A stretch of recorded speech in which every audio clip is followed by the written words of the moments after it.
नाव ऐकताच मुंबई हादरायची। भीतीच्या या नावाला गरिबांचा मसिहा असं म्हटलं जायचं।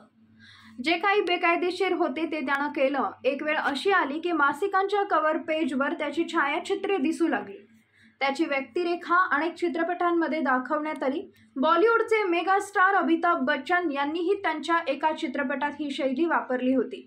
अजून ते ओळखू शकलो नाही, वरदराजन मुदलियार असं या गुन्हेगाराच्या देवाचं नाव होतं। वरदराजन मुदलियार यांनी सुरुवातीला मुंबई या महान शहरात कुली म्हणून काम केले।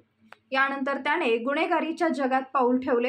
अंडरवर्ल्ड डॉन हाजी मस्तानच्या मदतीने त्याने जवळपास 2 दशके मुंबईवर राज्य केले। नमस्कार, टॉप मराठीमध्ये आपले स्वागत आहे। 1960च्या दशकातील आहे। त्या काळात मायानगरी मुंबईत हाजी मस्तान आणि करीमलाला यांची नाणी चलनात होती। तोपर्यंत वरदराजन यांनाही माहीत नव्हतं की काही काळात ते बोटावर मोजण्या इतके मुंबई चालवतील। त्यांची मुळे तामिळनाडूतील तुतीकोरीन इथे होती। 1926 मध्ये त्यांचा जन्म तिथे झाला। कुटुंबाची परिस्थिती बिकट होती। अशा परिस्थितीत ते घर सोडून मुंबईत आले। वरदराजन यांनी विटी स्टेशनवर कुली म्हणून काम केलं। स्टेशनजवळ बाबा बिस्मिल्ला शाह यांचा दर्गा आहे। वरदराजन दर्ग्यावर गरिबांना भोजन देत असे। एके दिवशी स्टेशनवरच त्याला अवैध दारू व्यवसाय करणारे लोक भेटले। छोट्या छोट्या कामांचा त्याला कंटाळा आला होता। श्रीमंत होण्याची इच्छा जबरदस्त होती। लालसेपोटी तो अवैध दारू व्यवसायात उतरला। हळूहळू त्याचा दर्जा वाढू लागला। धारावीच्या झोपडपट्ट्यांमध्ये राहणाऱ्या तामिळांसाठी ते मसिहा ठरले।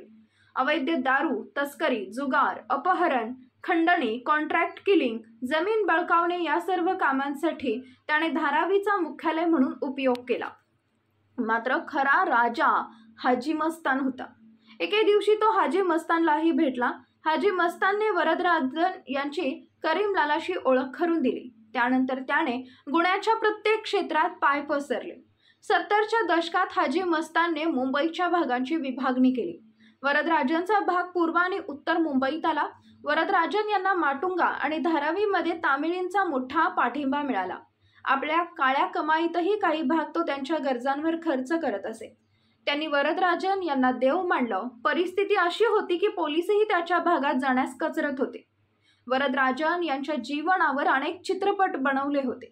1983 मध्ये आलेल्या अर्धा सत्य या चित्रपटात सदाशिव अमरापूरकर यांनी साकारलेली राम शेट्टी वरदराजन यांच्यापासून प्रेरित होती। 1984 मध्ये मशाल चित्रपटात अमरीश पुरी यांनी डॉनची भूमिका साकारली होती। मणिरत्नम यांनी 1987 मध्ये वरदराजन यांच्या जीवनावर नायगन नावाचा तमिळ चित्रपट बनवला। त्यानंतर 1988 मध्ये दयावान चित्रपटात विनोद खन्ना यांनी वरदराजनची भूमिका साकारली होती। खुद्द अमिताभ बच्चन यांनी एका मुलाखतीत सांगितले होते की अग्निपथ चित्रपटात त्यांनी वरदराजन स्टाईलमध्ये काही डायलॉग्स बोलले होते। गुन्हेगारीच्या दुनियेत वरदराजनचा पंख कुणी कापले असतील तर ते पोलीस अधिकारी वायसी वरदराजन हे त्यांचे लक्ष बनले होते। याच अधिकाऱ्याने वरदराजन यांना मुंबईतून तामिळनाडूत पळून जाण्यास भाग पाडले। त्याच्या सर्व बेकायदेशीर कामांवर बंदी घालण्यात आली। वरदराजन यांचे 2 जानेवारी 1988 रोजी चेन्नई येथे हृदयविकाराच्या झटक्याने निधन झाले। याबद्दल तुम्हाला काय वाटतं कमेंटमध्ये नक्की सांगा। तेव्हा पुन्हा भेटू पुढील भागात। तोपर्यंत धन्यवाद।